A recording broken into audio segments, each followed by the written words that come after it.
Alive. Alive and amplified. Yeah. That's a great song. You guys hear of the Mooney Suzuki? What is it? The Mooney Suzuki.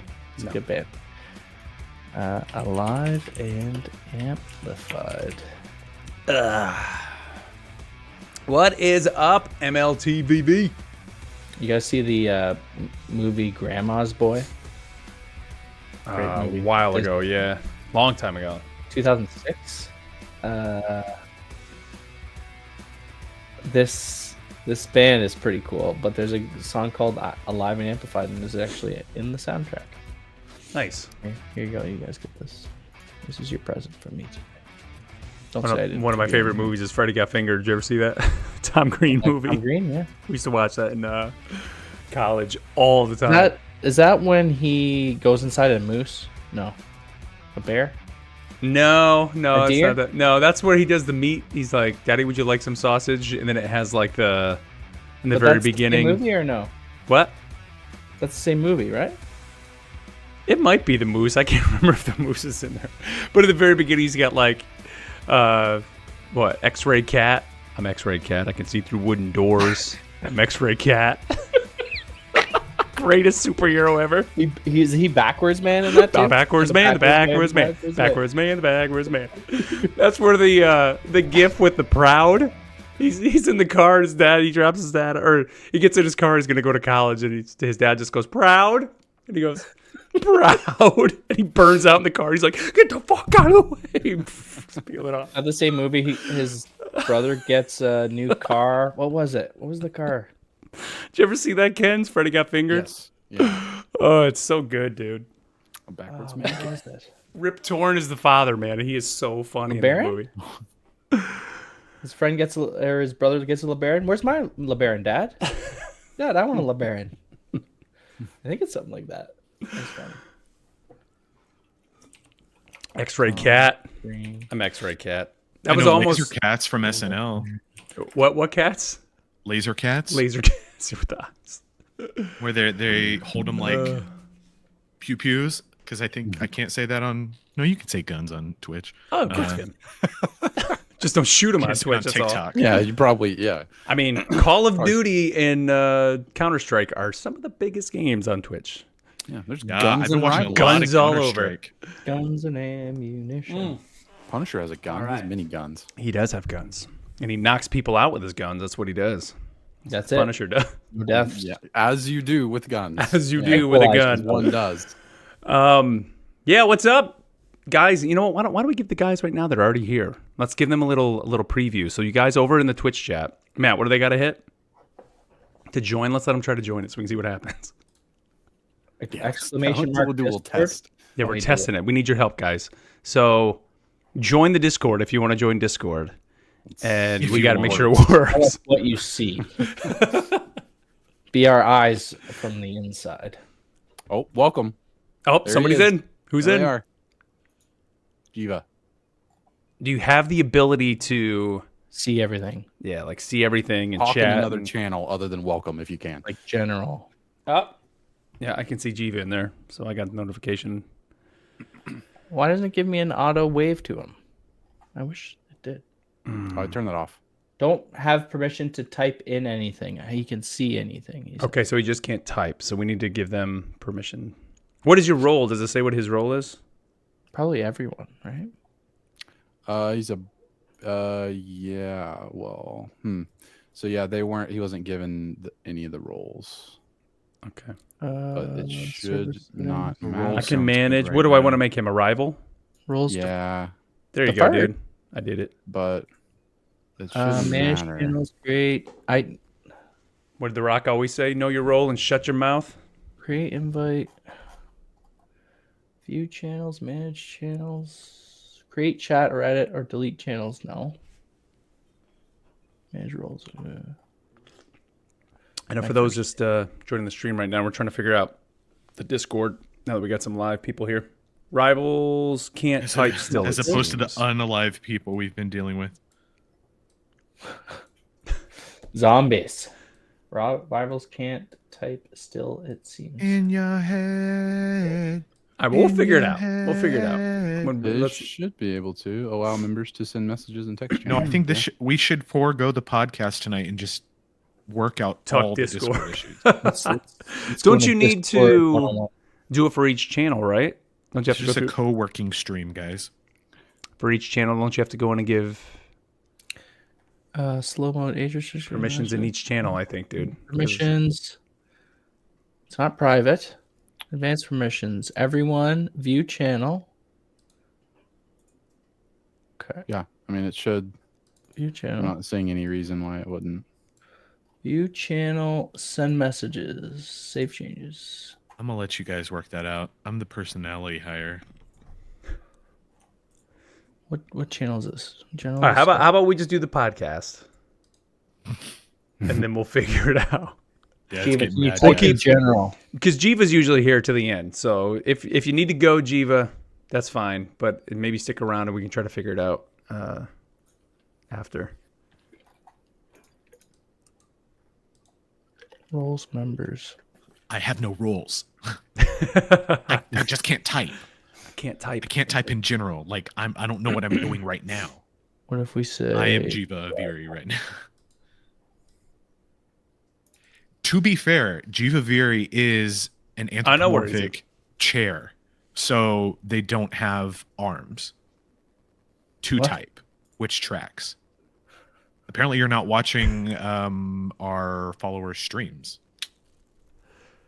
a Jiva, chair. it's cool. That is true. I know the lore, The chair. Very true. the chore lore. He's Chair. raiding right now. Oh damn! I got kicked out of a raid for falling asleep once. Actually, I got kicked out of the whole guild. I'll do it. BlackRock. That's terrible, man. Whatever it was. I woke up. I was G kicked. Hey, it's not your. You have arms, Jiva Aviri. They're just not. No chair arms. Chairs don't have Do fingers. you guys like the new background? You like the new background for the stream? I haven't seen it. Oh, that's dope. I thought it was pretty cool. That is Pretty cool. good. What are we? The only game I ever fell asleep to was Red Dead Redemption 2. I was like traversing across the plains, I guess, and you could like your horse could auto track, and I just fell asleep. Dude, I fall asleep playing video games like almost every night. Like I guess it's time for bed. funny. My dad would fall asleep when he would come and watch my shows. Okay, here we go. Hey, at least he came. That's good. He also brought a good for book him. with him in case he got bored.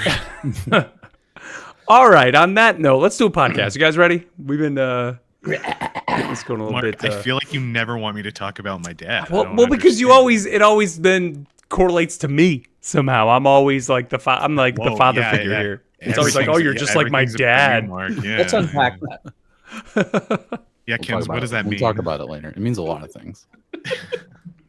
Are you my dad? Anyways, all right. So here we go. Episode 15. Are we ready? You guys ready? I need my Sure, music. why not? Need my music. Need my music. Say yes and see what happens, right? Yep. All right, here we go. Rivals Assemble, episode 15.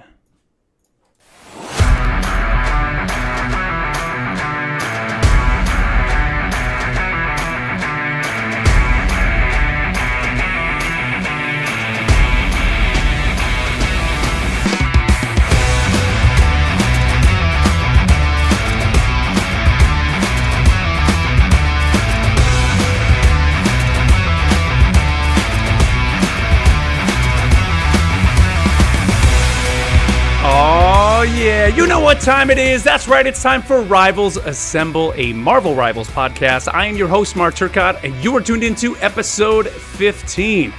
And oh, my goodness, we got a lot to talk. Oh, wait, hold up. They just changed something. Oh, okay. With lots to talk about. Oh, wait, hold on again. Another update. Oh, okay.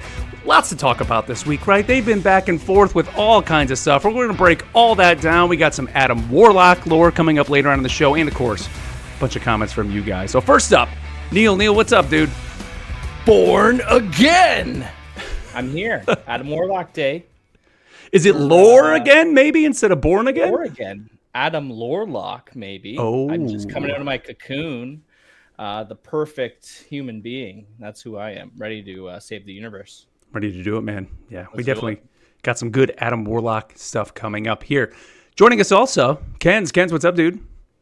How's it going? Yeah, it's good to be back. I've been very sad and competitive this week, so I'm sure we'll get to all those things. Oh, I feel your Let's pain, unpack man. that. I feel your pain. I was on like the high, and then it just went. Today it was a rough day, competitive today. Well, we didn't think he was going to be back here, but here to join us for the mega lore dump on Adam Warlock, Matt. Matt, what's up, buddy? I'm furious right now. One, you used dump again. Two, Neil took my Lorelock line that I've been so proud of all week and He's was been waiting to use. You told me before the show. No, I'll just use his ultimate line. Neil takes that too. What the heck, guys? Jiva in the Yeah, chat could be said that. Adam lore dumps. I mean, that's pretty good. That's a Oh, good yeah. one. No. Approved. Oh, yes. Approved. Well, I'm banning Givaviri as we speak. yeah, well, Matt, we're glad to have you here. Obviously, we got a lot of feedback this week about your lore histories, whatever you want to call them, that have been Segments? coming. And people segments, there you go. And people have been loving them. So we're glad to have you here, doing it live here on the show. And, of course, Adam Warlock, we're going to be talking about this week, in case you didn't notice. But yeah, that's going to be coming up here on the show. But a little bit of housekeeping here before we get rolling. Don't forget, of course, you can follow us on Twitter and on Blue Sky at Rivals Assemble.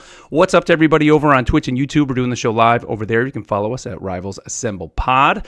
And big thanks to everybody tuning in on the audio version of the podcast, which seems to be probably the most popular version of the show. So big thanks to you guys over on Spotify and on iTunes. Leave us comments over on Spotify. We love reading them.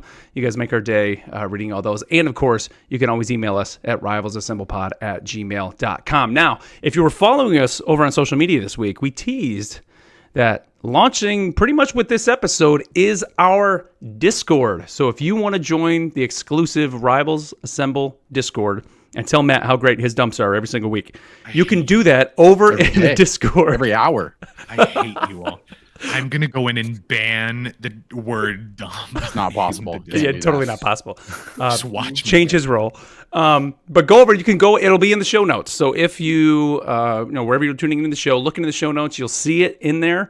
Go ahead and click it. It'll invite you over. You'll go to the welcome page, and we'll be in there, and we'll be able to chat. We have a bunch of channels for not only just game-specific, podcast-specific, but also just general games, comics, movies.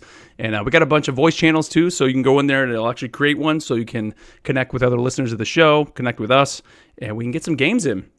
I think it's going to be pretty cool. We're all pretty stoked about this. I know. If you join it right now, you may or may not be able to speak. So we're still working on out some kinks. So, This is the soft launch we're where still in maintenance we're, mode. we're posting the The alpha. picture of the our alpha. significant other, Yeah, the alpha like no Discord. face, just like the hand. This is the soft launch. We're seeing how people react in the DMs. Yeah. So Can't react if you can't talk. yeah, I'm really looking forward to this, though. I think the Discord is going to be great. I think it's going to be pretty awesome to be able to chat with everybody, man. Like that's been the best part about just the Spotify comments, is seeing everybody's comments, and now we get to chat with you guys real time, which is going to be cool. So, also we had our poll this week, guys. So the poll Pulling over it up. on Spotify was, what is the best domination map? And we gave you guys Eagsguard, the Royal Palace, Burn and T'Challa, or the Hydra Chatteris base. And with 89 votes this week, coming in at 38.2, so 34 votes, and only edging out the one in second by 2, was the Royal Palace map, which I'm a little disappointed on, because my least favorite part of any map ever is in the Eastgard Royal Palace.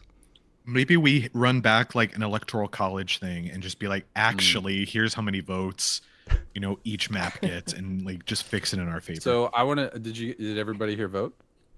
What did you guys vote for? I actually I did did, not yeah. vote. I did not. I did Yeah, I not can vote, tell. so I can't be mad about the result. Nope. Your most hated map won, so obviously you didn't Well, vote. I voted for Brennan T'Challa because it's the obvious choice. That would have been my vote. Well, we were like 2 votes behind. So this is why voting matters. Oh, now you Every tell vote me. counts. Now you tell me. Yeah. Wow. So Yeah, when I first saw that, I was just so surprised because every time we play on that map, and it's specifically the It's just 'cause that there's one 3 that's inside. spots, Yeah. and I I don't think know it's what that one's called. Odin's thing. What is it called? yeah, the Odin's library Odin or thing. something like that. It's the one where it's like there's almost like a pole in the middle, and then the walkway is a circle up above. It's not the throne room. I know it's not that one, and it's Odin's not the Archive, garden. yes. So it's the other one. Big circle, and that's destructible. You guys always complain about that, and I thought that was hilarious. Actually, yeah, this is probably my least great. favorite. I like the throne room. I don't like the other 2. Yeah. I don't know. I just Oh, I and just you can't can run stand through that. like the Scrooge McDuck like vault full of gold and Yes. treasures. Yeah, Which yeah. I go that way a lot. I try to ping people to go down there, like, because everybody's looking for you to go up I've top. never If you can come out there on the bottom and just, I don't know, sometimes you can set up, especially if you have like a penny, they can set up real quick when you walk out the door. But I will say the Hydra base, I'm not surprised that's the last one. For some reason, when it comes to competitive, that comes up a lot for me, and I for whatever reason, I just have a terrible like record They know. on that map. That's one of the only maps where I get spawn camped pretty often. Oh. It seems to be a good one for that, at least. Which in one? my experience, the Monument. I mean all of them, all of the Really? the Hydra ones. It seems like I feel like it's happened at least once to me. Airfield. Yeah, I like this one. I think I voted for this Hell's Heaven. I don't like the monument, which has the center platform that goes up and down. That moves, as it changes. I really like the Super Soldier Factory, which has the walls kind of pop up, pop down, pop up. There's like a lot of different viewing points and angles around the map. I think that one's a lot of fun. Frozen Airfield's actually pretty good too. Matt, you and I had a good double team alt in that, and that we put on the Blue Sky. People can check out. It was awesome. I think you're Iron Man, and I was Oh yeah. Cloak and I Dagger. had to think back. Yeah. That was great. That's whenever I play on that map, that's all I remember. So it's great. That's Great map. the perfect map to be a dirtbag Iron Man on and just Yeah. pew pew pew pew. I think I'm going to T'Challa, say, though, is just like the detail of that map is Oh, by yeah. far, like, Yeah. I mean, there's just so many little things to go and look at there. Like, and the music gets me hyped every time when those maps start. Actually- Bomba. That Warrior Falls, and I don't Sure, know, something like that. I don't know what initiates it, but with Warrior Falls, when the whole ceiling collapses, Yeah, and it changes the route. You can't go through the middle anymore. You have to stay on the sides. And I like the like space. What do you like the? I don't know. What do you want to call it? Like the spaceport. Spaceport. That's it. Yeah, spaceport's cool. I like that map because it's so open. So like if you're playing like Venom is great because you can like swing around that whole map and come in. Or even the Warrior Falls is the same way. Even as Venom, you can swing out like way out and then dive back in at it. I just think those maps they're really open, and that's what's cool about them. So we did the domination map this go around. So for next time, if you go over to Spotify, you'll see our poll up over there. It's going to be what is the best convoy map. So we have Sponsor Midtown, us. the new Midtown Empire of Eternal Nights, the Spider Islands, Tokyo 2099, or the Yggdrasil Path, Easgard. So go over there and vote. And then next week, we'll be doing Best Convergence map. And then the week after that, we'll kind of go between the 3 winners, just kind of like what we did with the last time with the best hero in the game. And we'll let you guys pick which one is your favorite map. So right now it's Convoy map. Head over to Spotify. You'll see the poll up on the podcast and get your vote in and have your voice heard. Well, Eventually, we're gonna run out of topics and have to do like best co-host. best co-host. Yeah. well, best co-host to give you a lore dump, I guess. Yeah, there's only one true Best winner. lore dump. Best There's lore dump. Best lore dump. There you go. Which one is Matt's best lore dump? Matt, so last week we started this new segment called Our Week in Game. What went on in the game this week for you? What'd you get up to? This week, I spent a lot of time just exploring new heroes. Did a lot of Neil mentioned this last week. playing in the AI mode, so you're not making people angry in quick play, and I'm 100% fine with that. I'm not a good tank at all. This is no. Not yet. This is Not not yet, Matt. news to anyone. And I saw a clip today. I almost linked it to you guys, but I didn't. Just a meme of, it's like, "Hey, do you know what you're doing?" And he's like, it's a road rage thing, and the one guy is screaming at the other guy in the car, and the one guy screaming at the other guy has like the Loki crown superimposed on him, and the other guy has the Thor like headpiece superimposed on him. He's like, "No, I don't know what I'm doing. I don't know how to drive. I don't know how to." I think you should leave. That's the best. I love that so much. And I was like, "No, that's me for real." So played around with some tanks. Played a lot of Doctor Strange. Tried to play Captain America because I love Captain America so much. I'm just, it's cooking. That's it's not cooked yet, but it is cooking. We'll say. Besides that, was really grinding the event, trying to finish it up, which I didn't. And I made my man, peace with really? that. Yeah, I'm cool. Is it over now? So I believe it is. Yes, it is. Yeah, I was gonna say I couldn't remember if it was tomorrow, but yeah, I think it's over now. That Star yeah, Lord it's- flow. Oh, you don't have the line. You didn't like that skin though, right, Matt? Wasn't it you that No. said that? Yeah. I didn't. I was like, Not "Oh for no, you. I didn't finish it. Dang it!" It's funny. What about you, Kens? What was your week like in Rivals? Yeah, I did end up finishing the event. I played a lot of competitive this week and made little to no progress. So it's just yo-yoing back and forth. I made a little bit. I started in bronze 1 and ended the week in silver 2. Nice. But that sure after so many games. So many games. It should definitely be not that. I think I had a 7 or 8 game losing streak at one point. So it has been rough out there for me, but high highs and low lows. It's like you get that win, you're like, all right, well, let's go back in. So I've been playing a lot of Thor and Magneto mainly. I know we had the poll last time of like who needs a buff, and Magneto got a lot of talk. For me in the bronze and silver area, I think he's fine. I am like doing great with Magneto. I've had some awesome multi kills with his ultimate. He can wall up really well. And it's a lot of times on defense, stacking like a Strange or a Hulk and Magneto as the 2 tanks is a really good way for defense. And so I've mainly played Thor. I've had some good Thor plays, but Magneto has been my number 2 this week, which is kind of He likes that Thor play. I do. Oh yes, I big Valentine's sure. Day It's coming very important. Very Don't forget it. Got to use that Thor skin. So, Kens, have you changed from like Strange to Magneto now? Because you're playing a lot of Strange. Yeah, before, I right? think that the Strange has become Magneto has become, at least this week, just because I have found Magneto to be a little bit easier. When I think it's his ultimate because Strange's ultimate, maybe situationally is better than Magneto, but I'm solo queuing, and so it's Strange's ultimate, to just use without communication. I feel like sometimes is a bit of a gamble because you're gonna ult and it's good to combo with another ult or something. Yeah. And so if I'm just playing by myself, being able to just chunk a ball of stuff at somebody and kill them is a lot easier than having to do all that planning. So A ball of nails and rebar and And with Strange, you have to get right in there, right? Because it's AoE around Vulnerable. you. Yeah, it's where, right around you. You're just, I see a support back there. Huh.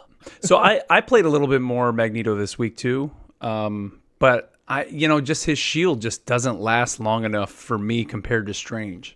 I almost need to have like a dive tank with me, I think, to play Magneto. Like I couldn't be the only tank, or I wasn't finding, or the only Vanguard. I couldn't find like a good team. And I'm sure if you're running like the 3 healer meta, I'm sure you'd be fine, but like every match I played, I didn't have enough heals. So it was like I could stay alive for a little bit, pop in the bubble on myself, but it just wasn't enough to stay alive. Yeah, I do the bubble is a lot more important than the shield. Oh, definitely. And you kind of got to go back and I use the bubble way more than the shield. The shield is like a last resort almost.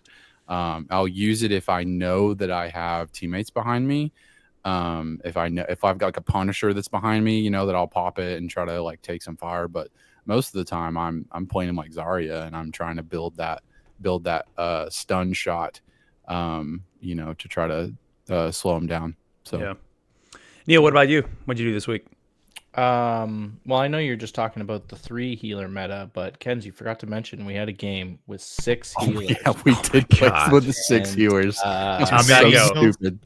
We went. I think it was We a won a domination round. map. We won a round. So we That's did awesome. so we played one round and we just dominated. But it was like me and Neil were tanking, and then I honestly wasn't really paying attention to the rest of our team. And then I happened to look, and I was like, dude, everyone is healing. I was like, what if we also switched to healers? And so then me and Neil switched, and we had 6 healers, and it was That's just great. the biggest meme game ever. It was awesome. Yeah, and then we lost. But I'm still waiting to encounter somebody who wants to 1v1 for the point, because those clips have been fantastic. Those are good. I've Seeing seen them that. online. Yeah. I haven't seen that. I had twice this week where we had somebody disconnect, and I would I would literally just put in like the match chat, just like I'm slow walking because we had a disconnect, and just slow walk to the point. And a couple times it would happen twice. So one of the times I had the other team just like I was Venom, and I just was walking around the point. I didn't even bother like going into the point, let them keep it, but just doing the slow like lumbering like Venom, just like walking around the point. It's like whatever, we're gonna lose anyways. It's just like they're crushing us. So. The clip game this week has been fantastic. I sent you guys earlier the Trojan Shark. I don't know if you got a chance to watch it. Basically, like Jeff his ult, getting everybody behind the team, spitting them out. And I think in that clip specifically, it was a Luna who immediately popped her ult, Doctor Strange who immediately popped his ult, and just decimating this team. I don't think he spit them out. I think he took one for the team there. But after they took him out, everybody else fell out of his body. Fell out of his mouth. Out of his mouth, yeah. And then crazy. Well, for me, I mean, this week it was pretty much competitive as best I could, trying to be continued. Keep that rolling. I started out pretty good. I got all the way up to, I was 1 win away from Silver 1, and then just the losing streak started, and it just so went you were down, Silver 2. down. Yeah, Silver 2. So I'm still at Silver 2, still where I am right now. But dude, I was literally one win away from that. And then I also bought the Infinity War Captain America. Wow. Yeah, you did. We knew it. I'm so surprised. They got me. They got me. Once I saw that Infinity Gauntlet emote, that was it. It was over. Did you get MVP with it? I did once, which is pretty awesome. Well, which is a sick MVP screen. It is really awesome. But when I was playing competitive this week, my plan was to just like last season, it was all just about, I'm just gonna, play Cloak and Dagger, insta-lock, whatever. This time, I'm literally going in and just, I feel comfortable enough that I can pretty much play any role. I'd rather not play DPS, but if need be, I will. But I've pretty much settled in on tank and strategist, pretty much. And I think I didn't take me that long to get up to Silver 2, and then it just from there it's been going down. But it is what it is, and we're going to talk here in a minute about some of the changes, which obviously that's what spurred my my wanting to jump into competitive. But let's move on here, guys, to the news, because obviously this is big deal with what's been going on. So let's move on to our news segment that we call the Not So Daily Bugle News. J. Jonah Jameson here. All right. Well, earlier this week, they put out Dev Talk number 10. And so we all got it. We got some confirmation as to when Thing and Johnny were coming to the game. And, everybody's all excited. It's going to be next week. It's going to be coming, Friday, February 21st. And we also know that that's going to be halfway through Season 1. So this Dev Talk went on to discuss the Season 1 first half rank finalization and rewards. And basically they said that, it's all ending at 8 a.m. February 21st, 2025. All ranks will be locked. Players at gold and above are going to get the costume reward. Your Grandmaster rank and above get your, top 500, get the Crest of Honor. And then that the second half of the season would be happening, and that everyone would be D-ranked 4 levels. Well, less than 12 hours later, Dev Talk. But Mark. What? But Mark, I don't want to be D-ranked. Well, have I got good news for you, Neil? Because That's Dev just Talk bad. 11. Dev Talk 11 came out less than 12 hours later. 14 hours later, I'm sorry. And they went on to tell us that there would now no longer be a rank reset. And that all you had to do was compete in 10 matches in competitive to meet the relevant conditions by the end of the season, and you would get the rewards that would come with the second part. So even if you stayed gold, you still had to at least compete in 10 matches. You couldn't just not play competitive the rest of the season, but you would still, get whatever came at the end. But Mark, yes, I don't have enough time to reach gold rank before mid-season. I was Well, really Neil? banking on the whole season to get up there. Neil, have I got some good news for you? Dev Talk 12 came out. And as you can see, I was alluding to this in the intro to the whole show.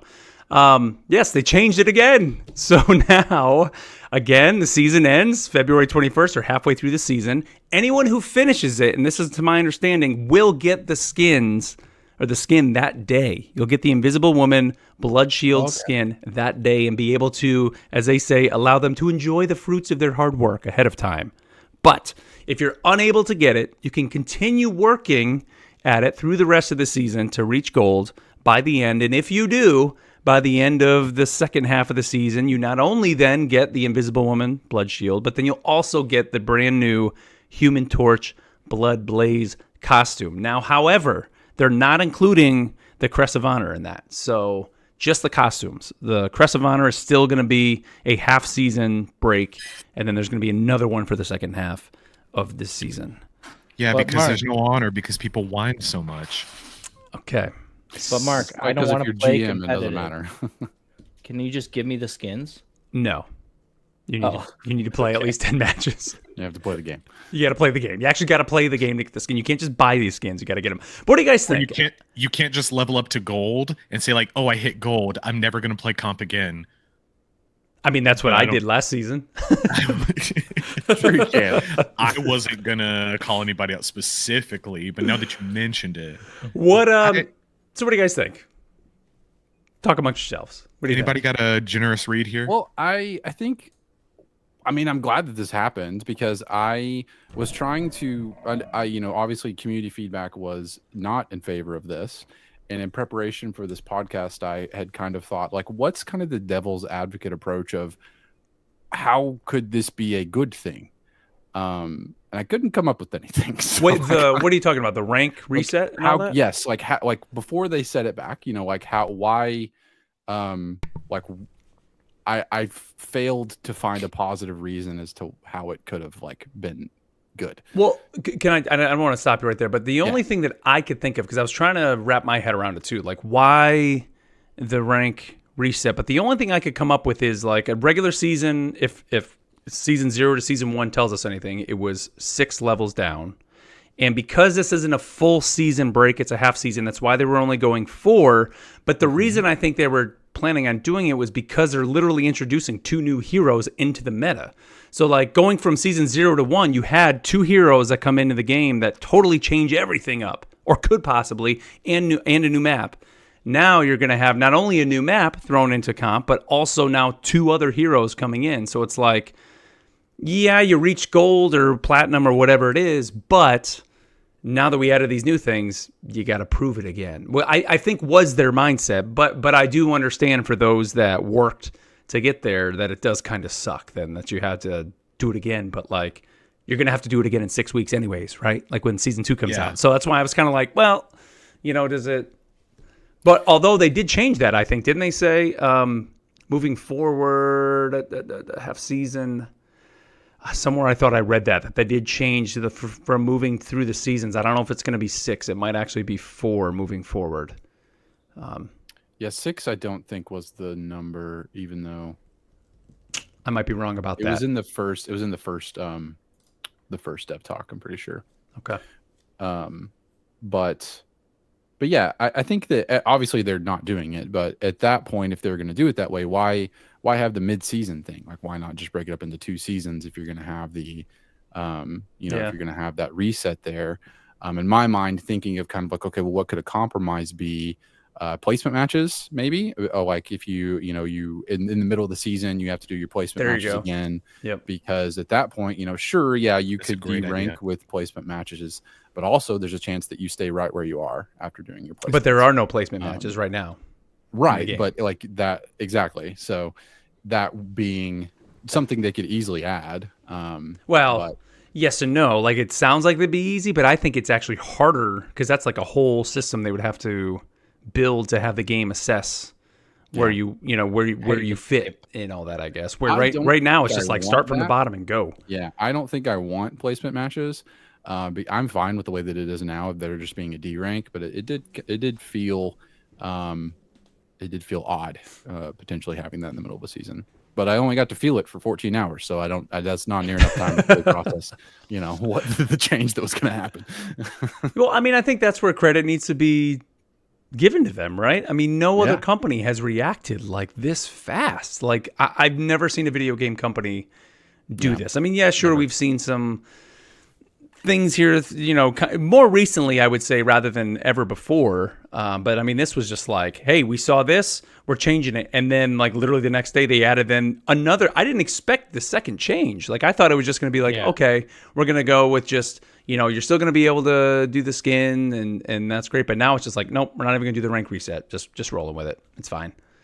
I mean, you still have to play your 10 matches. So, that's one thing you'll have to do. But as long as you've hit gold, get those 10 matches in. Doesn't matter if you get all the way back down to bronze 3 or whatever it is. Like, you're going to get your Human Torch skin. I mean, that's wild. And I guess my question is as weird as this sound, can this ever be a bad thing? Like, can this like quick response to feedback? Yes. Like, is there ever a situation where if this is the trend, if this is what continues, are they ever like, oh man, maybe we should have not done what the community said, and and then they have to backtrack again because it's better for the game. I don't know. It's weird to think about because it does feel incredible to be like listened to and to have changes made so quickly, but I don't know. Matt, you said yes. Why would it be bad? I am, so first off, let me say I feel I'm very much on the outside of this discussion because as someone who has basically stopped playing competitive just because it is not worth the mental processing power for me and protecting my peace. Hearing and watching all of this unfold, it just seemed like it seemed too reactionary. From the discourse that I was seeing, again, you're going by a vocal minority online of people who do this, where it could be a lot of people who might not care, but the loud minority were loud enough that NetEase took action on it. Which I agree with Ken's. It's great that we're seeing that. Whoop. Oh, hold up. We just lost everybody. Let me get Matt back in here. All right, go ahead, Matt. Can you hear me still? We got you. Yep. Okay. It's great having that type of interest being shown in feedback, but a lot of the other discourse online was specifically talking about the speed at which it was done. So saying like, and I only bring this up because it's what people were talking about. A lot of it was about how slow Blizzard is sometimes at, reacting. How it'd be 3 seasons and, XX and Y and Z before Blizzard did something in one of their games. All of that to be said, I think as a developer, I feel like there's sometimes you need to stick to your guns, because if you are swayed by every, I don't know if negative is strong enough of, well, it was a negative reaction to the plan. If you're swayed by every negative reaction, then you're doubting your ability and the product that you've made. I think there could have been, I don't know if I'm the one to say this is a compromise or anything like that, but I hate to see when people just step back from an announcement so quick about something. In the end of the day, this is a game. It is competitive. Rules and statures and rules of engagement are something that are constantly changing in, this type of environment. And I feel like if you're in that competitive scene, you should be forced to adapt to it, but that's my 2 cents. And it could be a very unpopular opinion. Yeah, I think you got something there, Matt. As soon as they react so quickly to something like that, I feel it's just opening people up to say, oh, if we just yell loud enough, we can get whatever we want. Right? So people are going to be quick to be like, no, don't do this. I don't like that. And then get more people to yell about it. If we get enough people upset about it and show them, then like they can control whatever they want, whatever something's not good for them, they can just complain and complain. So it's opening up the floodgates, squeaky wheel gets the grease kind of thing, which anyway, I don't think it's your high level players. I don't think it's like your Celestial and, like those players who are complaining about it. It's the bronze and the silvers and the golds who are like, I had 20 straight matches of losses and you're telling me that I have to de-rank back to like bronze 2 and start over again. Yeah. That's what they're saying. Yeah, but you know what, man? Like I'm one of those people just because I just have not played competitive, and I don't want to say I just know that I'm good enough to hit gold. I mean, I'm just gonna say it. I'm confident I'm gonna hit gold. Like I know I'm gonna do it. It was just a matter of doing it this season. But if I don't get it, it's my own fault because I didn't play competitive for the last 4 or 5 weeks. You know what I mean? And like I just accept that. Like I just accepted that going into this. It was just the minute I saw the first post, Dev Talk 10, I was just like, crap. Like, man, I should have been playing competitive all along. Okay. This next week and a half, I'm going to be grinding competitive. And I just knew that going in. It does suck. Like today, and I mean, Ken's, I'm feeling your pain too, man. It's like, I showed you guys there were 4 losses in a row. I needed that 1 win to hit silver 1. It was 4 losses in the row. 2 of those games, I was the SVP, which is like the loser MVP.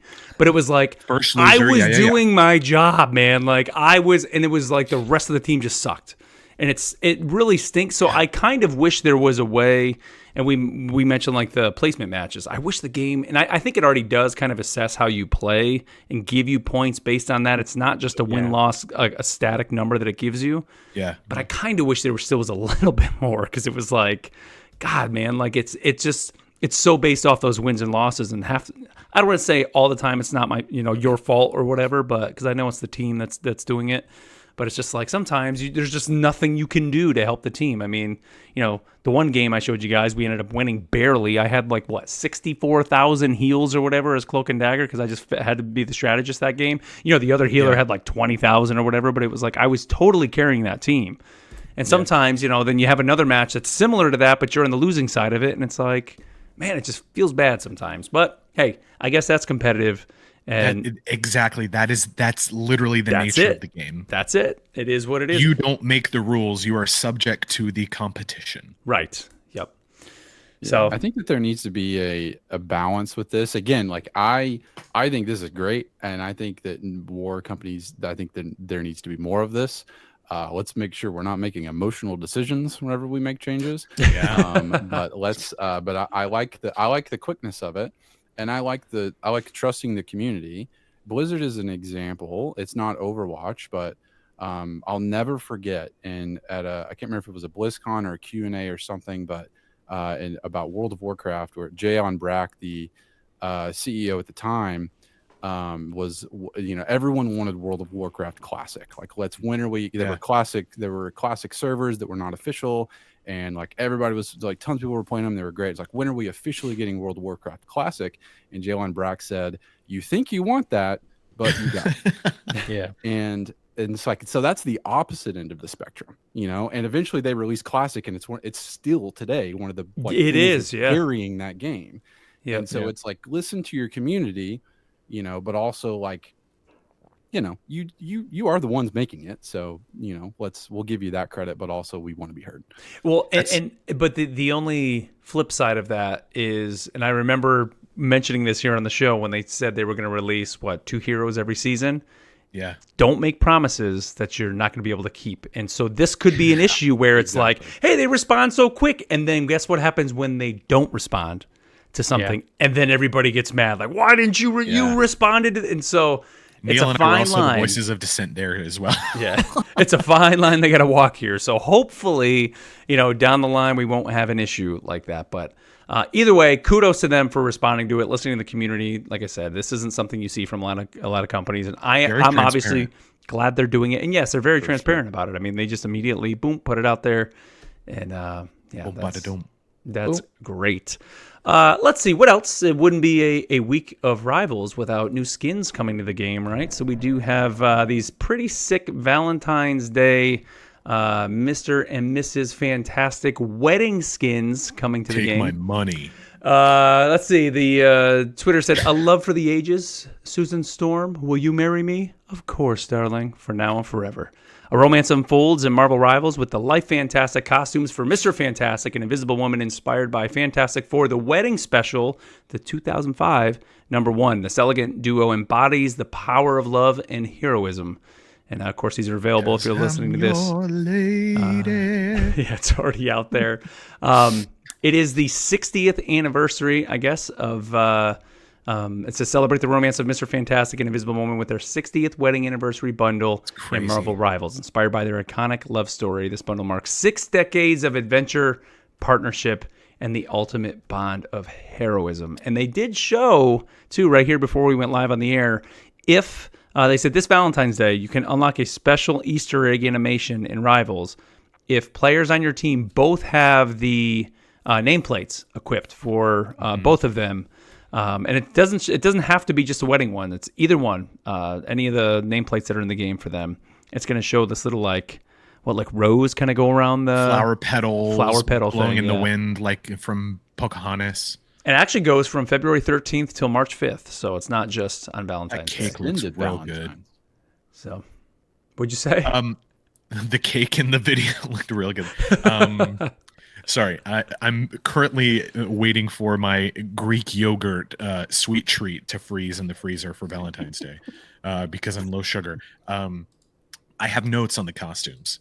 I think it would be cooler if they were like battle damaged, battle worn. Yeah. Oh yeah. Or throughout the fight, if it's like a gradual, like Susan, like Invisible Woman starts off with like the nice pretty white dress, but then at the end it's like scorched and like her like hose are ripped and stuff like that. That'd be cool. That would be pretty sweet, man. Or maybe these could be I'm not mad, but an introduction of a skin where you can kind of choose, right? Like a premium or whatever you want to call that type of skin. I mean, I think we had a message about it last week about the League legendary skins. The legendary skins where you could do that. You could either have it be nice and formal and clean or have it be, Mr. Fantastic, shirt off, tie undone, or whatever would be kind of cool. Whoa. Disheveled Fantastic. Disheveled. Spicy Reed. Disheveled 4. Yeah, I mean, hey. Moon skin, and then there's like the... New parent skin. That could be a thing. Do you think like next Valentine's Day we'll have like Spider-Man and Mary Jane? Well, I guess Mary Jane's not in the game. Like, who else could we get that's in the game? Not yet. Well, they're not together. Not right now. Yeah, in the books.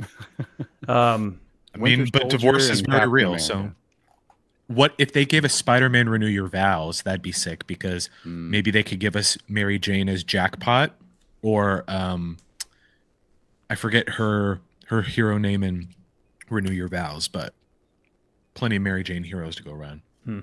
But this makes sense, right? I think it's cool. I think they're just 100%. great skins. They look very, very good. So kudos to them, and they're available in the game. I don't know. I mean, I would assume the prices. Do we know? Are they like the Infinity War one, like 2,200 maybe? I feel don't know. 22 is a safe bet, or maybe 16 to 18. I don't know. We'll see. Oh, how much were the like the dragon ones, like the Doctor Strange? 22 to 26. Okay, so Everything they're probably lately 22 then. has been 22. This Yeah. kind of most of what we've seen. They're like, you're saving. It's 35% off. It's like, what? I've It's never seen it immediately at on that sale price. forever. Never saving. Are these never going to be like? When will there be a time where these will not Never be on pay sale? full It's price. like when Amazon like jacks up prices before Prime Day. 30% off. Let's see. Also this week, and this is something we talked a little bit about this on the podcast, I think 2 weeks ago, and I want to bring it up here because I remember back with our conversation, we were saying that whatever this other game does could potentially come over to Rivals or will make the NetEase team up their game because believe me, NetEase right now they're firing on all cylinders, but. Who knows? So Overwatch, I don't want to go too much into Overwatch 2, but we do want to talk about this and kind of compare it to Rivals. So they did their big stream. And if you remember here on the show, we talked about them saying they were bringing these, groundbreaking changes and ways to play Overwatch 2.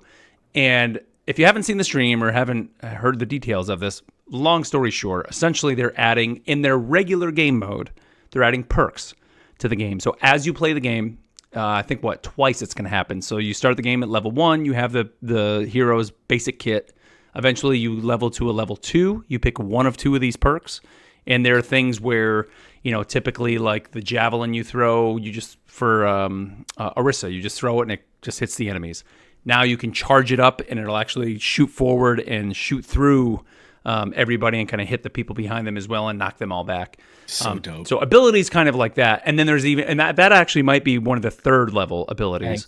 I think it is. Major. But The game changer. the major, ones. right. Yeah. So, but twice it happens throughout the game. So you're picking one of these two perks at each level, level 2 and level 3. So that's one thing coming to that game.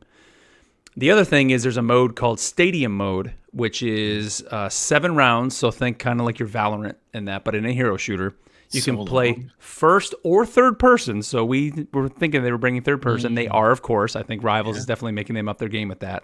But then also you're earning a currency throughout the map or throughout the match, and you're buying more perks. So it's not just the pick one of these two perks. I mean, it literally is a wall of perks. Think of like a MOBA when you go to the shop and you're buying your different abilities and stuff like that, or Items, upgrades, items.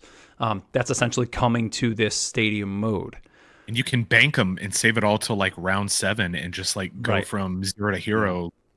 Very fast. This has got to be the remnants of the Overwatch. Yes, phase. that was definitely. As soon as they said perks, I was like, yeah, that's exactly what that is. Overwatch 2 is finally here. But what do you guys think? Do you like number one? I think we can all say that Rivals definitely made them up their game quickly on this. I don't know if this would have came out as quick as it has. But what do you think of like I guess just in the hero shooter genre, like these type of things coming into it? I mean, Kenz, I want to start with you because I know you were pretty excited or have talked about perks before. Like, how do you think they play out in the hero shooter space? Yeah, I think I'm really stoked for this. I kind of called this in the last episode. Yep. It's been something that I had kind of talked about in kind of my wish list eventually for Rivals, and it just adds more depth. And what I like how they're doing it, because they've made it, they've added the perks to the game, but they're on a much smaller scale and just kind of like the regular quick playing competitive or whatever. But then you have I like that they're doing this entirely different mode where it's really in depth, and so versus like, now this is your video game and there are no remnants of the other video game, so I like that that's how it is. But I think that it adds what I really want is I want PvE elements in there as well. And I hope to one day see some of that in Rivals. You've already kind of got what they do with bots, and then every time I see those like statues on Brennan Tajala, I think like, oh man, what if these things were like chasing me around the map? Yes, it'd be awesome, and right? So so it's like having added perks to that, I think is could be a cool game mode. But yeah, it's just depth. It's cool. Neil, what do you think? I see. I've got a couple questions, I guess. I know you guys watched the stream. I watched a little bit about perks. Your level, because you can still change heroes, right? So when is your level tied to you as a player? So if I go to change my heroes, okay, I can go pick different perks. Are they locked in? I guess we'll see. That I don't know, Matt. I think you watched some of the. Can you change heroes? In Stadium, maybe not, but I don't think so. Once you've once you've started building that character, I don't believe you will be able to. But it also wouldn't be smart. Are we talking the regular mode, or are you talking Stadium? Because I could see Stadium, but I could see the regular mode. Well, we had this previously in a limited event. Remember? Junkenstein? Didn't Junkenstein have perks? Was it Junkenstein? Yeah. And I don't think you couldn't swap. You couldn't change them. Okay. Yeah, but in the normal mode, it would be smart to not give you the option. It's just less work. Yeah. I wonder if you could, because that is a really good question. Because if in the regular mode, which I don't even know what we're calling what if that's even called. I guess that's just the game now. Yeah. But since it's only the 2 or 3 perks, if you've leveled up in the game, you could quickly spawn in and be like click, and you're good, and you can you could move on. But I don't know. And then with go ahead. With the Stadium mode, is it? I know with a lot of those games like CS:GO, and I'm pretty sure those other ones you mentioned, Mark, it's a one life kind of deal, right? Is that the same thing? Or is it just you just play for the small objective and then it goes to the next round? They didn't show it in the stream, but Matt, did you watch? Weren't people streaming it, Matt? I think you actually watched people say. So when you die, you just respawned, and did you lose? Because like in Valorant or any of those games, when you die, like you lose your guns. You lose that, and then you have to. No, it's like you keep that ability. Okay, all right. So once you're invested in it, you got it. Okay. Yeah, they as part of the spotlight thing, they had a bunch of they're doing this more and more. They brought a lot of the big Twitch streamers to Blizzard campus and had them playing there with like the horrible lighting and horrible headsets and all. And they're all streaming like in a box next to each other, playing in like the build that. If nobody else is matching up, then you can't play because nobody else is queuing, in this room. Right. So I will say this, like, I think this is cool. It's neat, and I definitely am very interested. I definitely want to play it, like for sure. Especially the Stadium mode. That's the mode to me that is like it almost is going to feel like a whole another game, kind of like Valve's Deadshot. I said it's kind of like a MOBA hero shooter mixed with that Deadshot, and it looks really cool. However, like part of the reason why I liked Overwatch and liked even Rivals is like you just know when you see that enemy, the more you play, you just kind of get that muscle memory of like the character across from you, how to counter them. You start to learn it, you start to feel it. It's things like sure you can watch a video and people can try to walk you through it, but you just need to play the game to get it.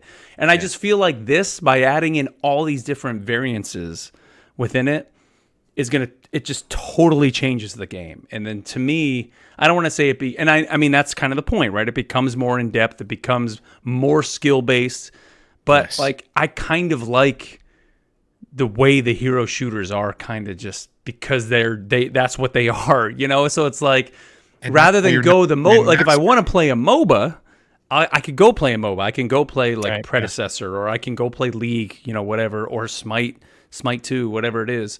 Where these games stand alone because of what they are. Like Overwatch, I don't want to say created a genre because sure you had Team Fortress 2 and Team Fortress and all those games before it, but it was like it perfected the 100%. Hero shooter genre. And now Rivals, I don't want to say is taking it to the next level, but they kind of have. They just really kind of learned from the mistakes of Overwatch by not listening to the community. And now these guys are, and they just, here's the new one. And it plays great. It's so much fun to play. It's third person. All that's awesome. It's a IP that we all love. And I don't know if even if it's 2-3 years down the line, suddenly they start doing this too, it would just totally change the game. I can see it being a mode or I would maybe want it to be a mode because it would be different, but I still want them to keep that core piece to it. And I even think even the regular Overwatch too, putting just essentially what you're going to get 2 extra perks because you hit that level 2, level 3. That in itself though is going to change the game, you know. And I think that is. I think it goes back to like earlier, like you're fueling a competitive game. I am not sure if this is going to be like a specific, like a separate queue, because they also announced that 6v6 competitive would be a new mode coming up. And so it's like you can pick, what type of competitive you want to play, Yeah. And map voting, and like they're adding in. Like, if this isn't just another option, I think that's great, because then, Mark, you don't have to play that round. Right. But if it's not, then it's like, okay, well, that's why we're not high ranked, because we're not adapting. We're not grinding, And to some extent, like that is the entire point of a game like this, to innovate and to challenge the player to do more. And I think that is respecting the player a lot, because it's saying people are so great at this game that they need to be challenged more. So let's try and give them more. And I'll kind of push back and say, like, I think Blizzard has done a better job in like the past 6 months, the past year, at listening to people. With all the new stuff they've been rolling out, I don't think they could say a lot because stuff was in development. And I think they're still, nursing the wounds of canceling PvE. I was reading something about how like they couldn't bring back the archive missions of like the old Talon missions and stuff, because when they were, building out a new game mode, those basically broke. So they would have to go back and build them from scratch. Oh, wow. Which, do you want that, or do you want us to keep innovating? That's like, where are we focusing our time? And with this also being not the best time to be in the game development business. I think Aaron Keller, the game director, presented, these changes in a great way. Specifically talking about like third person or map selection, hero band, stuff like that. He was just like, this is our take on it. This is our spin on it. And I think that is the perfect way to address it, because I don't think it's chasing what Rivals is doing. It's just saying we share a player base, and if they are liking this so much over here, let's also give them this here. Not that we want to, keep them only playing Overwatch, but maybe they'll play a little longer. Maybe they'll have more fun in this game mode that they've come to love. And I'm brought it up in our group chat. Like, they're bringing back another collaboration with the K-pop group Le Sserafim, which popular in their own right, but if you're online and see the Luna Snow clips when she uses her ult, all of them been set to this song called Crazy. And I think it's a super smart decision on Blizzard's part to be like, they're big in Rivals right now. Let's get them back and do something official with Overwatch again. Perfect Night. That game mode was so big. Competition is good, man. So yeah, it's forcing the developers to be at the top of their game, and it's a great time to be a player right now. Yeah, definitely. That's where we are, and I think that's the thing with what they showed this week. I mean, Ken, would you say it's groundbreaking? I mean, that was kind of. I think, it's what I wanted. So yeah, it's I think that in terms of like, it's going to be a very different game than it has been. Yeah. So that makes me wonder, as we move forward, like, would we see something like that in Rivals? I think it would be, pretty neat if we did at some point. Like I said, personally, I just would hope that it would be some sort of different mode. Now, one thing they are doing in Overwatch is they're not rolling out all the heroes in that stadium mode. Right. So that would be something. I mean, you look at just the roster immediately with what we have in Rivals. Like, yeah, they would have to slowly roll that out. Just so smart. Yeah. But is this Overwatch 3? Is this? No, this is Real just now Overwatch 2. We've been in the Overwatch 2 Yes. beta for several years, and welcome to launch. Yeah. Yeah, Mark, I agree with you. Wasn't thinking about it, but you said, we come to the hero shooters because it's skill versus skill, right? We're here. Let's play. I'm used to your character doing these things, and I know exactly what to do. I don't know, and now they pick some perks. Oh, do they have this perk or that perk? I'm not sure. What am I going up against? Right. But there are games where you can go do that, pick perks, pick all that stuff. Myself, I like the strategy component. Maybe it's because I lean more on that than my actual skill. And so I was really excited about this. I'm like, oh yeah, I love this. And they're like, okay, you're getting shot down by the Sombra, always getting in your face. Here's some extra health, or here's something. I'm just like, yeah, okay. I'm playing this game and this one player is giving me a really hard time. I need to pick the exact thing that will allow me to take care of them, because as long as I'm taking care of them, I don't care what happens about this. Right. I'm getting my revenge kind of thing. So I like the lock-in kind of way to play, whether it be with these perks or without. I like having the lock-in of your hero, because that kind of forces you to learn how to play against all the other heroes. And I think that's just a good way to go. And you're not just depending on, oh, wait, they have these flying heroes. All right, I'll just switch to this person, and they're just better against flying heroes. So yeah, it's like how kind of thing, right? How stale is I'm support, but our team isn't doing bad. Okay, I'm gonna switch to DPS Moira. That's like the fallback. But what if you were forced to think more? Yeah. Yeah. What if you had a 6v6 game that didn't have a role queue?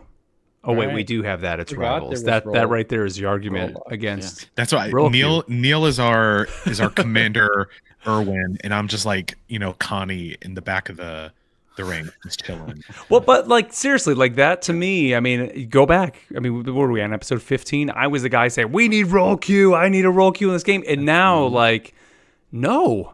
Like that to me, the strategy is no. Like rather than pick a perk, I'll just pick a new hero to play. Like that to me is essentially that. And that was a very vocal minority too who were calling for it. So and Rivals, they doubled down, and they were like, doubled down. Nah.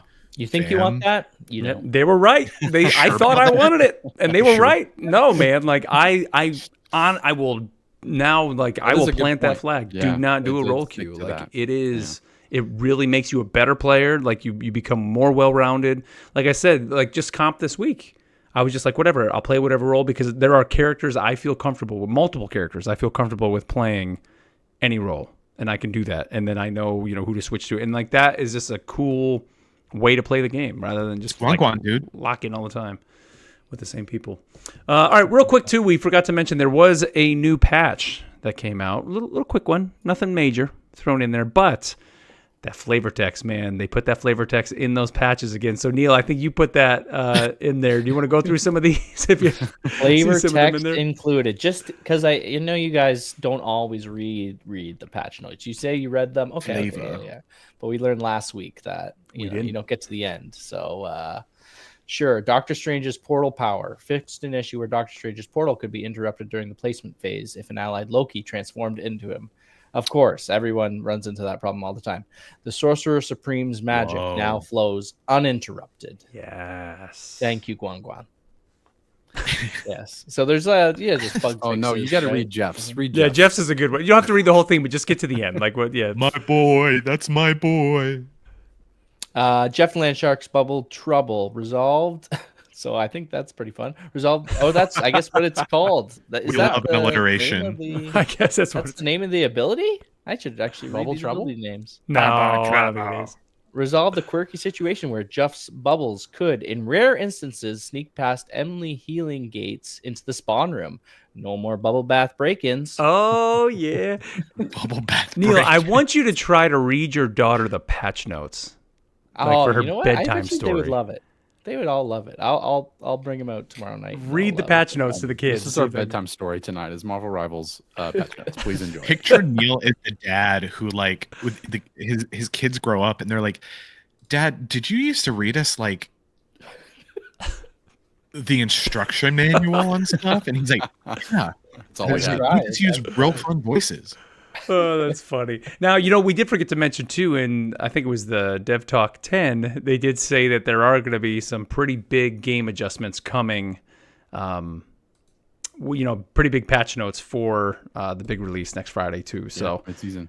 yeah, I mean, I'm really interested to see what they're going to do to some of the existing heroes. Because, I mean, going into this season, they did make adjustments, but it didn't seem like there was anything too drastic. I mean, other than, of course, Storm got pretty awesome this season. But, like, what are they going to change now as we move forward? So we'll have to, I guess, just wait and see on that.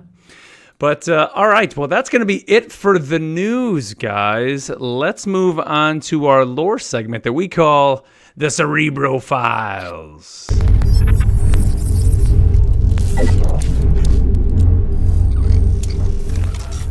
All right. Well, like we said, Matt is here with us today live, so we don't have to go recorded this week, which is awesome.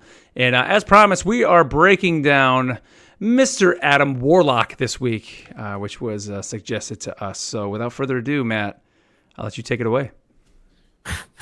Okay. Let the record show that I came up with Warlock, trademark Matt Clark 2025. So this is your Warlock lowdown. You have no proof of that. Seconded. And I Matt, still like just Lord noticed- I'll go back to the messages. Find the receipts. let the record show Matt has put his name in our group chat as Matam Lorlock. So it is official. I love that. I don't know when you did that, but I just read it now. I came and into this fantastic. chat with that. That is my stamp of I was gunning for this from the start. Okay, so first off, what is your first experience with Adam Warlock? We'll start with Mark. It's hanging on the wall behind me, Infinity Gauntlet #1. Okay, Actually, I don't know if he was in #1, but that series. Infinity Gauntlet. little known event, not very, important in the comic universe. Sweet. Ken's, what about you? The first time you encountered Adam Warlock? Same, but it was not. It was in preparation for Infinity War and the hype of the MCU, and Okay. Not in trying- 1991 when the comic came out, when Mark no, was like that's not 30 and read yeah, it. that's not when I read it. It was like, was actually, what's going to 11. happen? Let me read a bunch of comic Sure. books. Let me figure out who could kill Thanos. And then I came across Adam Warlock. So that was me. And after ruling out that it couldn't be Ant-Man going up the chute. Okay, Neil, what about you? Where a lot of my firsts come from, and that is the game Marvel Champions. I played a lot of this game. Adam Warlock came as a hero in the Mad Titan Shadow expansion, Yeah, he did. and I played through that with my buddy, and he's got a lot of cool cards, I have to say. He's got was the Soul Realm? Soul World. Soul World? Yeah, He's got a card for that, and basically lets him come back alive, and it's amazing. So that was my first foray into Mr. Warlock here. Nice. My first experience with Adam Warlock was around 2010 or 11, I believe, when I was in college, and I was reading the Guardians of the Galaxy series, where we saw kind of the lineup that inspired Marvel Studios' Guardians of the Galaxy. And Adam Warlock was part of that team. And I didn't do too much deep diving on his history until, getting ready for Marvel Studios' Guardians of the Galaxy Volume 3. And such an interesting character. And I feel he is a comic writer's dream. uh, because he has built into him basically the ability to just blank slate, tabula rasa every time he dies in comics. It has been established that he can become a new version of himself, new power set, new whatever. So if you are a writer, you can just be like, you know what, didn't really like that last arc for Adam Warlock. Alt F4 and try again. But over the years, he's gone by a few different names. He was originally introduced as just a being known as he or him, and so he was him. He was the first him. He was. I don't know if he was the first him, but he went by him. He debuted in Fantastic Four number 67 in 1967, which is super smart on Marvel's part because they used Fantastic Four, one of their most popular titles at the time, to introduce so many of these characters, which would become mainstays. And so basically, Adam Warlock, created by a group of Earth scientists called the Enclave, and they wanted to develop this sentient army of perfect, invincible soldiers. Think super soldier, but not taking over people's minds. They want to create them, to test tube them, if you will. When he was formed, Adam Warlock basically became aware that he was going to be used as a weapon to conquer the world. And because of some innate morality system, which don't spend too much time thinking about, because I did, because how did he develop that? Is that inherent? Nurture versus nature, comics, he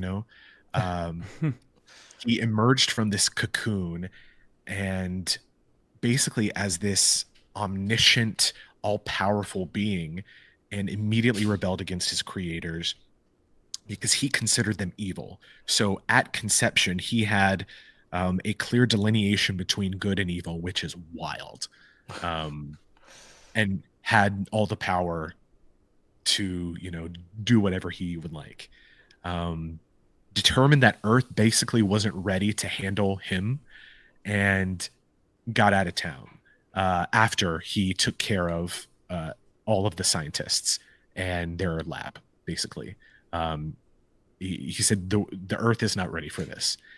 Cut to some time. He flies into space.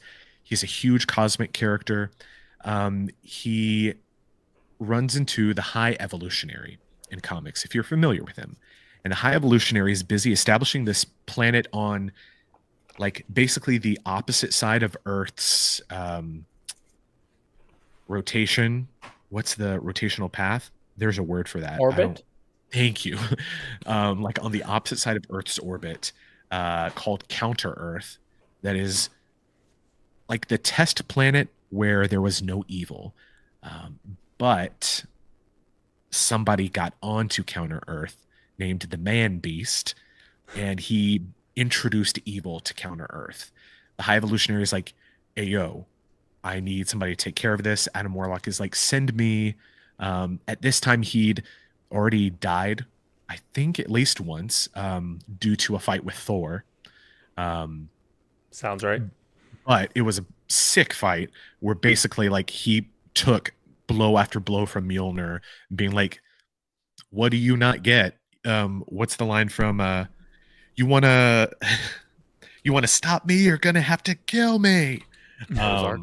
Yeah, from Ozark. That's basically Adam Warlock, right? But the High Evolutionary is like, I'm gonna just destroy Counter Earth. Adam Warlock's like, no, let me handle it. To give him a fighting chance, he's given the Soul Stone, and it's embedded in his forehead. The Soul Stone being one of the Infinity Stones, Infinity Gems, I'm sorry, in comics. And he's dubbed Warlock. He goes to Counter Earth, fights the Man Beast, and he becomes kind of like a long-running nemesis of his. There's a really weird parallel to like the Bible and the life of Jesus Christ, going through here, because at one point Adam Warlock is captured, he's crucified. At one point he like calls out to the High Evolutionary asking why like he has forsaken Adam Warlock. Just a really interesting story there. And he was a Stan Lee and Jack Kirby creation? No, he was I can't think of the name. If somebody could Google it while I'm talking. I mean, I'm in the wiki. It says created by Stan Lee, Jack Kirby. Oh, well then, what was the other name? There's another writer that created him. Okay, writer and then editor-in-chief Roy Thomas and penciler significantly revamped him. Anyways. So basically, every time Adam Warlock dies, his powers they have the opportunity to reset. With the Soul Stone, he basically became OP. He could sense the souls of other things, absorb them, place them in the soul world, like Neil talked about, this pocket dimension, where kind of like limbo, kind of like the waiting place. But he can also, in D&D terms, he can cast like speak with the dead. Nice. So he can like reunite a soul to its body to temporarily communicate with it. He can devolve organisms into a primitive state. He's like Google Translate. But the soul gem is kind of like a symbiote where its influence wears on whoever possesses it. And basically, the more that Adam Warlock used it, the more he was turning over his agency and falling under its control. But now in comics, he's at the point where he doesn't need to use those powers. During this time on Counter Earth, like the people he was protecting, they gave him the name Adam, and so it became Adam Warlock. But now his power set, he's learned to control what Marvel calls metaphysical quantum energy, TLDR magic. So he can manipulate matter, energy, souls. He can teleport. And so he's called basically a quantum magician, which is a sick title. But yeah, at one point he was like in the Infinity Gauntlet, he wielded the full powered Infinity Gauntlet, and that had huge repercussions on comics after. So that is his origin, basically. We heard what you guys said about wanting to talk about their nemesis. So there are a couple. In the Marvel Champions deck, it's actually his form known as Magus, which if you played the Guardians of the Galaxy video game, you got a little taste of that. But basically, he encounters this villain who he finds out is the future him, who has become evil and is using this untapped power to do horrible things. Adam Warlock is able to basically ensure that future never happens, but constantly lives with the thought of what if this does, what if it does happen? And that's the emotions of isolation and loneliness. And this is a really good book, or a really good character whose history looks at these complex emotions. And basically when he's born, in one of his first panels, like he tells Alicia, what's her face from, Ben Grimm's girlfriend, he's like, he's still in his cocoon, and he's like, I have this overwhelming feel of loneliness. And it's like, oh wow, so this is where we start. But very good introspection character, if you will. One of his biggest nemesis is Thanos. They go up against each other so much. And basically in the comics, he's like one of the people who can go toe to toe with Thanos. I mean, besides Squirrel Girl, because she's beat Thanos and Doctor Doom and, Solo. She solo queues guys. GG easy, no scope. She's But top 500. she's like top 10. But throughout, I'd say Thanos is his biggest nemesis. Um, they've had, only because I say not only do they fight a lot, but they've also had those unlikely times where they've had to cooperate. He's very much a threat to the universe that Adam Warlock knows that he always has to keep in check. But also, there's like this uneasy trust that if he does become Magus, he knows that Thanos could probably take Magus out. There's also the Man Beast that we talked about, who shows up, and then in a few other characters' books as well. Like he's even shown up in Spider-Man books. The Universal Church of Truth, which plays a role in the Guardians of the Galaxy video game, and the Goddess, who is kind of like the person that they, or the deity that they worship, who wants to purify the universe. You know, we all know one of them, right? What about our Adam Warlock in the game? Is In the game. yeah. Well, let me hand that over to Neil, and we can talk about some comic recommendations later. Yeah, so Warlock in the game, it has a pretty good story as part of his character bio, and how he fits in is he feels something going wrong when Doom starts playing with the time streams and the realities. So what do? You go into the panic room, right? He gets right into his cocoon and just sends himself off into space. So here's Adam Warlock floating through space, waiting for all the bad stuff to be over, and he starts getting these voices in his head as he's flying by different spots. The first voice he comes across, it turns out to be Odin, who is stuck in Odin sleep. If we remember from the first event of the series, the magical squirrel keeper of Asgard is saying how Odin's gone and Loki's gone rogue. So Loki has put Odin into Odin's sleep, but Odin's like, yeah, but don't worry about that. There's bigger stuff coming. He's like, what? What's going on? And then he just keeps sailing by. And the next, he loses touch with Odin, and the next he hears another voice. The next voice is Bast, which in the other story bits we know is partially corrupt. The Black Panther has tried to figure out what was going on there, but he kind of hears it in the voice, like, okay, why is Bast corrupt? That's kind of weird. He's still in his cocoon, just sailing along. Next, he comes across another voice. Yeah, another voice where turns out to be a dying celestial, and they say, yeah, there's some real bad stuff out here. I just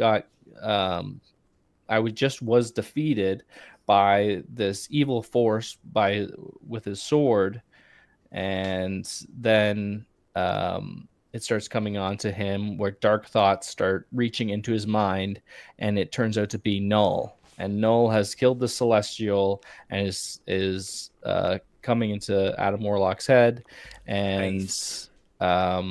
So it's very bad. He feels how strong Null is getting, and so all of a sudden there's a hard thud, and his cocoon has crash landed on Clintar.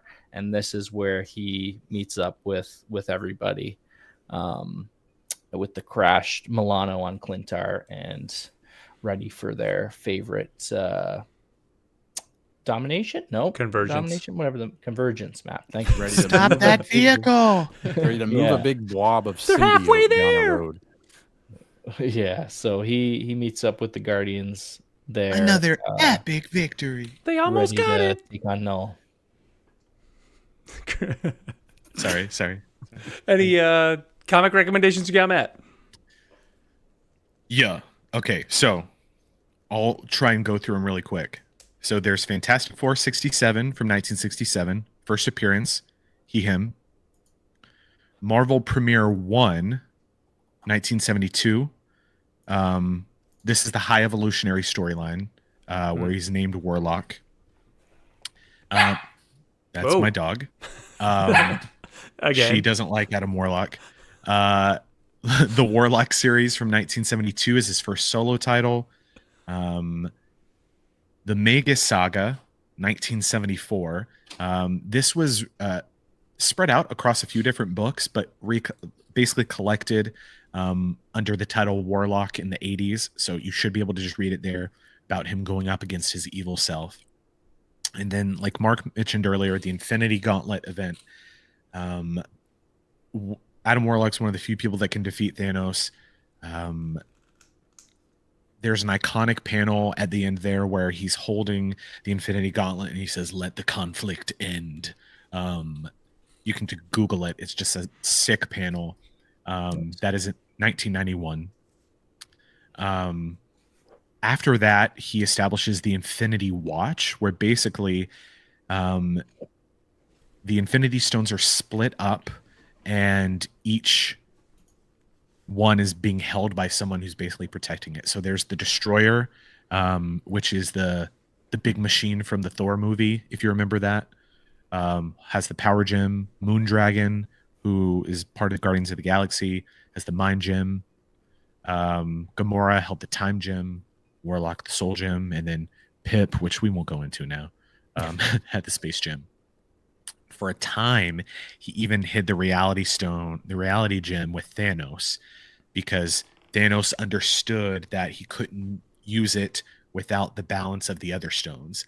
And again, that kind of like, we have the understanding that you can't do this, so I know that it will stay safe here. As far as modern Adam Warlock, everyone needs to read the Annihilation event from 2008. So it's the Annihilation War, consists of Annihilation and Annihilation Conquest.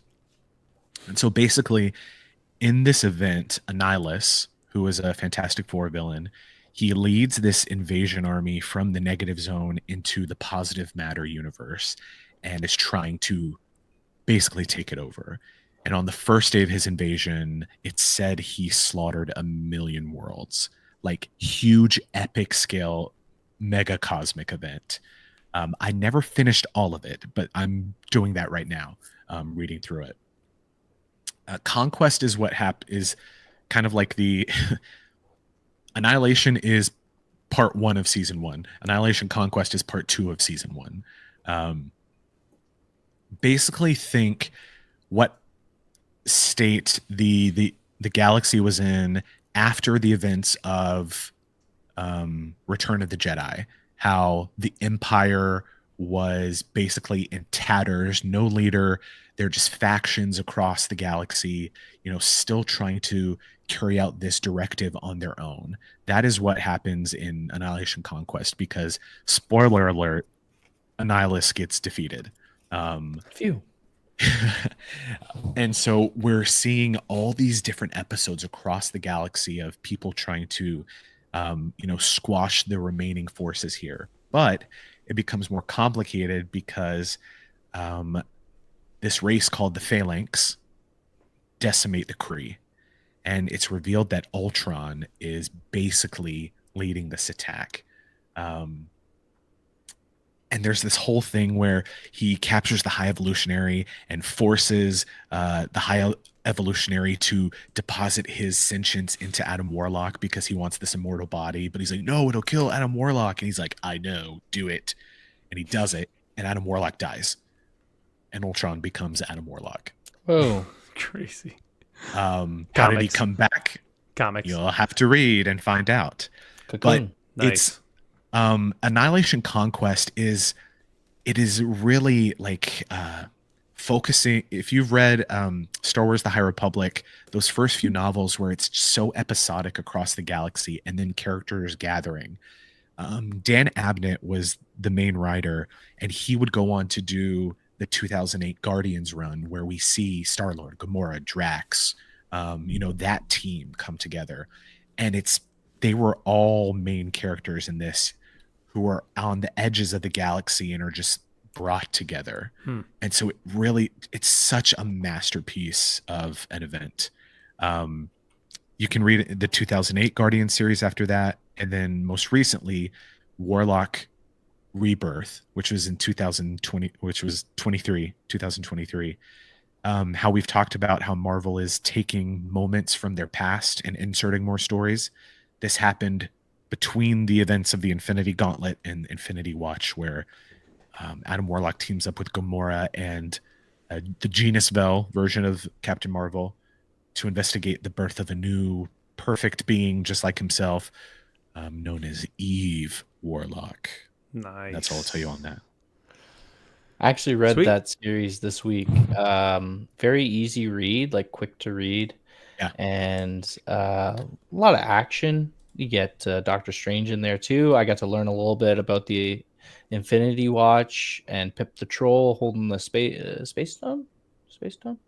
He's able to basically transport people everywhere. They get to go into the Soul World. Soul World as well. And at one point, Adam's pretty down on himself. He's like, "No, I'm done. I'm going to Soul Worlds. Never come back." And then Strange goes and like, "We going need to Soul you, World." Adam. You're the only one who could take on Eve." And Awesome. it's great final. It's about 5-6 issues, I think. No, it's a good read for sure. Adam Warlock is Cool. big sad boy energy. Like, Well, there you go. Tons and tons there on Adam Warlock. We actually got a message, Matt, from somebody over on Spotify, from Chris R. He said, "Hey, Matt, don't worry about running long on your lore segments. They're my favorite part of the podcast and have me going to my local comic book store. I'm currently yeah. looking for all of the Avengers vs. X-Men. Keep up the good work, guys. The podcast rocks." good luck. That's a huge. Mark, Lots you of need tie-ins. you need a sound bite of like a toilet flushing for whenever That's When the lore dumps over. We're done. Yeah. We're done here. Let's see. We also got a message from Berkey J Money, and he said, "Can you guys do an episode with Wolverine lore?" Nope. So, all right, bub, we're doing Wolverine next week. So, Matt, get ready for some Wolverine next week. Now, you won't be with us next week doing it live, right? It'll be another recording next week. Yeah, I won't be here live. Yeah. So, tune in next week. I'm recording my other podcast, Justice League Assemble. No. Tune in next week for some Wolverine. But all right, well, let's move on here to our final segment, the part of the show where we let your voice be heard, that we call our what ifs.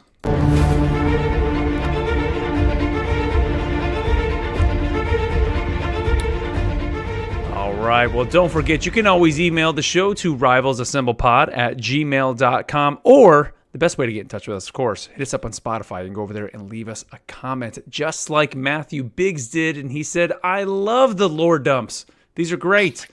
One thing I'd be interested to hear about in the future episodes is when we're deep diving on characters in the game, who would be their main nemesis?" And of course, Matt went ahead and mentioned that for Adam Warlock. But he also said, "I love the nemesis system in the card game Marvel Champions." Now, you mentioned you it, do. Neil, but I put this in here because I wanted to just bring up the game Marvel Champions for anybody that has not played that. That's actually where I think, me, Matt, and Neil first And became friends. kind of becoming friends. I joined during the D&D phase, but you guys Yep. were I missed the Marvel Champions era.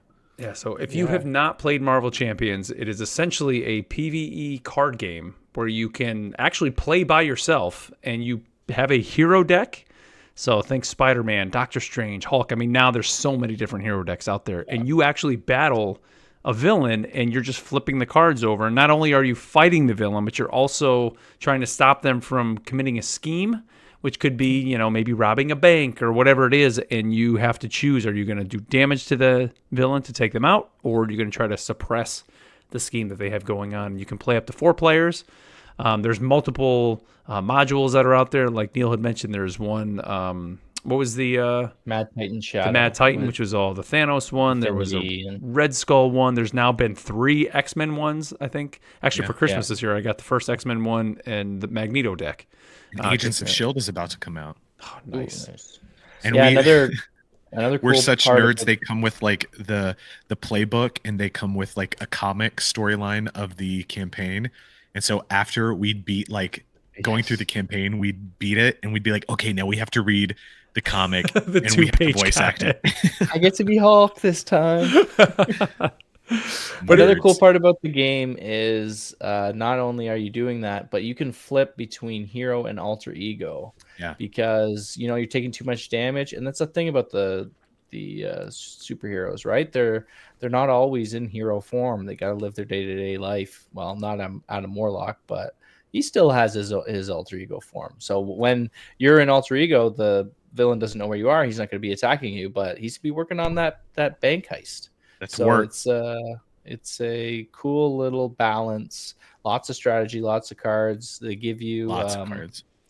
They give you a set deck when you pick a hero, but there's also you can customize your deck as you go to. When you have different types of cards, just like in other cards games, you've got different colors that they do different things: defense, attack, threat, leadership with allies. Awesome game. Yep. Love it. And just to put it out there too, it's not a collectible card game like Magic the Gathering or Pokemon. You're not buying booster packs that you don't know what's in those packs. Like every time you buy a character, you know what cards are in those decks, and they come ready to go right out of the box. And like Neil said, that it also comes with some other cards, and you can mix and match the cards between decks you already own, depending on as long as it's like what do they call it? The like you said, defense or Whatever color they are, if you want to say it, or however they do it. And I will say you do need to have the base set. the base set, which you can usually find on Amazon anywhere from like $45 to $60, or a lot of times if you go to like Barnes and Nobles, they usually have them in there, and they'll have a bunch Just of the one hero noble. decks. But Barnes and Nobles, multiple nobles, but it's He great. also said PCs. Yeah, it's cool. And Joey is asking in the chat, is it pay to play? I mean, you do gotta pay for the cards because they are physical cards. However, you can find online. There are places you could probably go online. I know Tabletop Simulator over on Steam does have some modules on there if you ever want to check it out. But it's even with the cool. base set, you get 3 villains, 4 heroes, and that's more than enough. You can play so many different combinations of each. That it's a great game. If you are interested in the collecting aspect, they do organized play kits, which are sent out to local stores that give you alternate arts. So that is kind of like the rare thing. Mm-hmm. So if you can find them, get them, because they are very hard to come by. Sell them to Matt.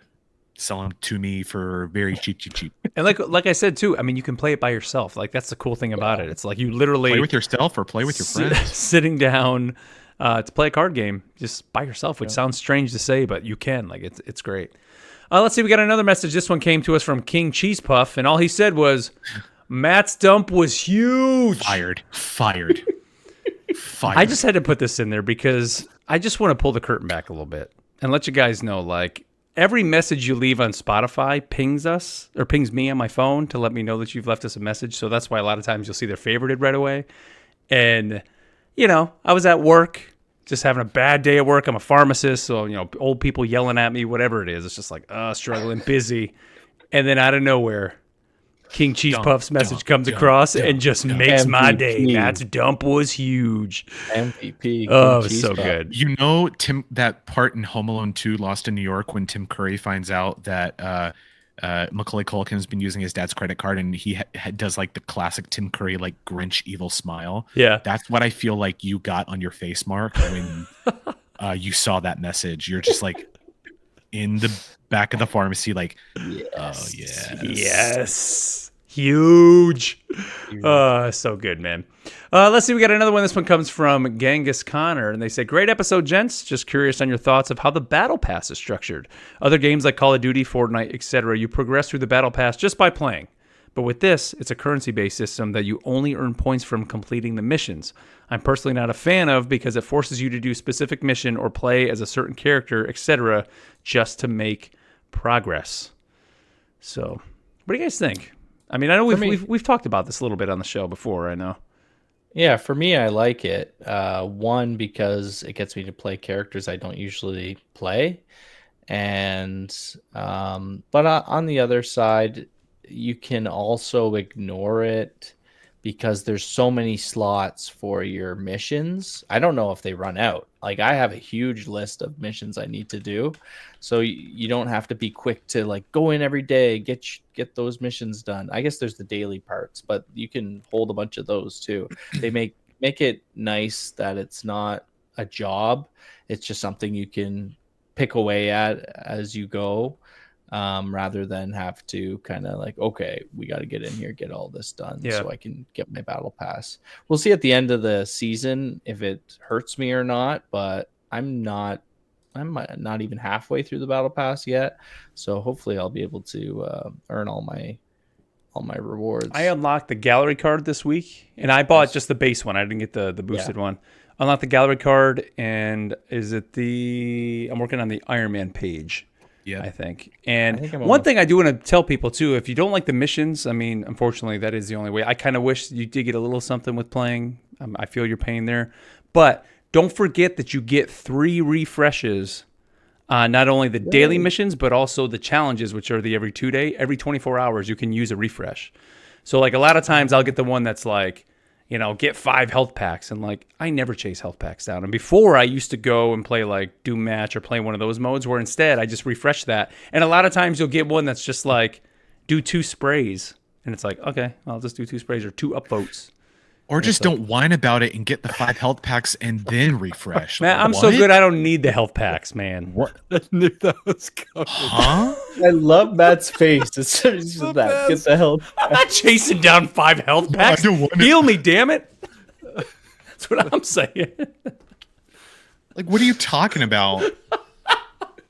Who's chasing health packs, man? Come on now. Everyone. No! I ain't got time for that. I need you to heal me, man. I'm in lane. What a waste of a refresh when you could just complete all 5 of your goals, then refresh and get a new 5. No, you don't. You don't. One. When you're done, you can't refresh and get more. Like you can refresh the existing ones that's on the screen. Remember, if you're lazy, you can just hit refresh. Okay, hold on. Let's talk about health packs in this game. Because clearly, you guys are chasing down health packs. I never go for health packs. The only time this week I have a couple times. When it is a goal, when it is a task, yes, I will be like, oh, let me just hit 5 real quick. But that's the thing. Then I'm purposely getting out of lane to chase down a health pack. It's like, no, I want to get the win. I'm not gonna. Well, you're not. You got, what was it, 4 straight losses in comp? So I mean, you're not doing that good. No, I will. Like if I'm Your playing dump is Thor huge. and I'm like, if I'm playing Thor, I'm in the middle of it. I'm swinging that hammer. I'm gonna try to fly back to the healer. Sometimes the healer's not there, and when the healer's not there, it's health pack time. I'm sorry, we are. I don't even know where the health packs are. I think it's probably We're part of it. strategists. We are not healers. I do more than just heal you. Thank you. Wow. Okay. I need to feel people out there. Let us know. Are you chasing down these health packs? No. No, I need to know. I need to know. Looking for confirmation bias. I absolutely am. This is Your Honor objection, leading the witness. This is great. a future poll. Not in my court. Health packs suck. Yeah. In the game or out of the game? Are they useful? I mean, they should be in there, but like, I'm not chasing down the issue here. 5? It is just 2 a mission. Okay. Here, I think my thing is it's 5 of them. If it was 2, I can do 2 sprays, 2 upvotes, 5 health packs. Why isn't it 2 health packs? Refresh. I'm refreshing it. I refresh. And the worst is when you refresh it and you get it again. If I got to fill 2 prescriptions for this customer, sure. But if it's 5 prescriptions, no, go to another pharmacy. Get out of here. Moving on. This next one's from Ali G, and he said, "I love this. I want to hear your thoughts on Rocket's Ultimate." Ali G, Sacha Baron Cohen. Here we go. This is what I want, so I don't have to chase the damn health packs. He says, "I want to hear your thoughts on Rocket's Ultimate, also healing if you were connected to it. Rocket main struggled due to a bad ultimate, and this would place him in higher elos. Really want to hear your thoughts." I don't think it's a bad ultimate. I don't think it is either. Like I've been using him a lot lately to finish my challenges to get my dependent on when you use it though. Oh yeah. Rockets can waste their ults all the time. I've been playing a lot of Rocket lately. And I'll usually try and like signal to the group when I'm going to use it so they can be aware, because also it's like if you're not on comms, it's very difficult to make it an effective ult unless everybody is on the point and is being contested. something like Yeah, that. it has to be comboed with something, and if it gets comboed with that Punisher ultimate, it is Wampo combo. disgusting. Oh yeah, Just definitely. Punisher with the contact lens in front of him. Oh man, yeah. But no, I don't think that. So I think that so many of the healers, the strategists, sorry, Thank have you. they have the like press the button to live, ultimate, you know, Right.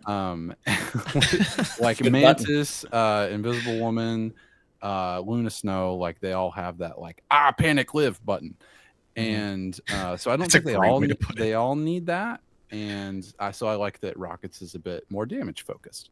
Yeah, because he's more strategist than his he is dash hero, though, man. Like his dash is the survive. Like you Right. dash one direction Yeah. and then like I always turn around and go back the other direction. So you mess with them or climb the wall real quick and people don't know where you are. Like you can just really kind of like evade people that way with him. He's so He'd be a squirrely. good character to find health packs with. Raccoony. No, don't need no health packs. Let's see. Next one comes to us from even know where they are. Geek Oz 87, and he says, "I can't usually get into podcasts, but I've been loving you guys. Been binging through the whole show at work. I know you've dear. discussed heroes you'd like to see and touched on the lack of villains, but if you could add a villain or two to help balance out the roster, who would you like? I would definitely love to see some classics from Iron Man's Rogues Gallery like Crimson Dynamo or Living Laser. But I gotta say my top pick would have to be a Green Goblin duelist for a new airborne fighter." Oh, I second yes. that. That would be awesome. that'd be so Yeah. good. Sweet. Call up Guan Guan. Get him on Green Goblin. That sounds amazing. In Hey, this Guan economy Guan, with those get that Green international Goblin in there, partners, get them health packs out of the game. That's what I'm going to tell Guan Guan. I would love to see. Oh yes, Doctor Octopus. Thank you, Ninja Wolf. yeah. Great one. Like a Cassandra Nova or a Mastermind. I would love to have the ability to like take over somebody's kit for, even if it's a Mystique? limited amount of time. Being Mystique. That would be dope. Well, I mean, I you feel do like that with Mystique- Loki, right? You kind of already I do that feel with like Mystique would be like Black Widow with an Echo ult, yeah. you know? And I don't True, really, yeah. if they could find a good way to make it like a differentiated character, I think that'd be dope. But like, I would love to. Ooh, arcade, interesting. In chat there, Dark Phoenix. Yeah, I think mine is. I always like to go for symbiotes. Nice. Matt has mentioned the new Carnage book that seems awesome. So having my gosh. Carnage in the game, Yep. you great. know, with like some like blades or something, or some type of like more, you know, maybe a duelist, would be pretty cool. Null, I say every time, but yeah. I think that like in the game right now, and Matt, you can, or anyone can answer this. Do we have anyone that is like pure villain, or is everyone? To me, it seems like everyone in the game right now is more like anti-hero, or has had a lot of villain arcs, but also like some arcs that are not so much. Yeah, there is no true villain right now. Like in the no game. one that is just like pure, like some of the ones that we're talking about right now, like Like Carnage. Mr. Sin. Well, Yeah, not even Mr. Sinister. Even more is Sure. a true villain. Not Jeff? You know what though? I could see them doing like either year 2, which that might even be too soon. Like year 3 of the game is like, and I could see them doing a whole promotional thing, like the year of the villain. You know, and so that year, every hero that comes out is a Oh my villain gosh, that's coming just out. all villains. All Red villains. Skull. Red Skull would be sweet. Yeah. Give us a sick red or Sin. Even Red Skull, Sin, Crossbones. I don't know much about Hela, but is she really a good person at all? That's a good. That's actually that's a good point. She has a recently War of the Realms. You know, well, that I don't know if that really counts because they're all kind of all. It's basically like you're all gonna die Asgardians, anyway. But yeah, but she's more. She's kind of a goodie in Cooperative. that. Yeah. Mine would be Sabretooth, I think. Give me a Vanguard, a little bit more tanky than Wolverine. Give him some defensive abilities. I think that'd be a lot of fun. Yeah, I think mine definitely. I'm going to stick with the Doctor Octopus because I think we talked about that on our characters that we wanted. I just think he'd be cool. You could climb the buildings, and I could see him like picking up pieces of the ground and like launching it, or a bigger piece and holding it as a shield. Like you could pick it up. Yeah. Think about like in Marvel Spider-Man 2 when you're using the iron spider legs, and it's just like flashing and flailing around, hitting Whipping people. around. Yeah, Oh my gosh. he'd be pretty sweet. Let's see. Last one comes to us from Angel.m22, and they said, love the week in review segment. Staying on topic of skins, if you could make one skin for a champion based off a comic, movie, or TV show, or even a theme, such as the Gothic skins, what would that skin be? Phoenix 5 from Avengers that'd vs. be pretty X-Men. sick. Or the more recent War of the Phoenix event where Echo became the new avatar of the Phoenix. And basically it's all of the Avengers and big Marvel characters getting a shred of the Phoenix Force. So like Captain America has you just Google it. Just Google them all. Like Captain, and we got some of these skins in Future Fight. Like that's the skin that I use. Captain America's Phoenix Force costume. Like That's Nice. Phoenix Force skins would be incredible. Gosh. I think the Phoenix 5 cooked. I mean, I think, I was going to say, they mentioned in the chat the Venom pool. I think just the symbiotes on everybody. Give everybody that's my that. answer every time. Yeah, That'll Maybe be a somebody whole else can. season thing, I bet. Yeah.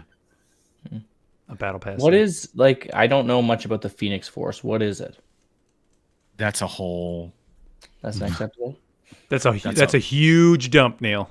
So is it like the Dark ancient- Phoenix, like her powers? An ancient cosmic force that is seeking balance in the universe, but has the power to corrupt individuals who are not powerful enough to withstand its influence. So people just get all like Phoenix flame. Did you see Indiana Jones in the Kingdom of the Crystal Skull? No. Well, there's this part in it where like Kate Blanchett is wanting to like learn all the knowledge ever, and the spoiler alert, aliens in the movie give her that, and like her brain burns up. And so that's basically what happens with people who can't handle the Phoenix Force. They burn up.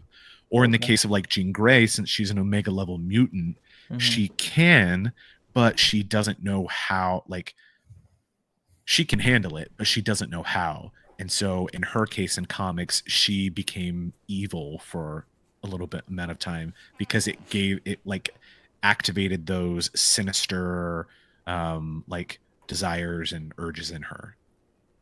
So do the people of the Phoenix Force, are they good? Relatively? That's a very loaded question that has a lot of varied answers.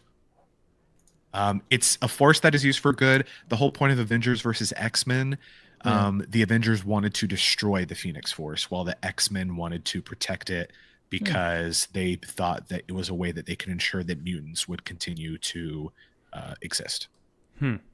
Sweet. So very contentious. All right. Well, there you go. So Mini episode jump. 15, mini jump there. Episode 15 in the books. So like we said at the top of the show, if you want to chat with us, join our Discord. We'll have the Discord link in the show notes. So be sure to head over there, click it, and come on in the conversation. As of right now, the way we have it set up as of this recording is once you join in, we will have to set your role to be somebody able to speak in the channels, but we're going to work on that, and hopefully it'll be something where you'll just be able to automatically join in, and we'll get you in there. Of course, be sure to go over and vote on our poll, of course, being what is the best convoy map in the game, either Midtown, Empire of the Eternal Night, Spider Islands, Tokyo 2099, or the Yggdrasil Path in Isgard. So go ahead and vote over on Spotify. And while you're over there, leave us a review, leave us a comment. We'd love to hear from you guys every single day. You can also send us an email to rivalsassemblepod@gmail.com.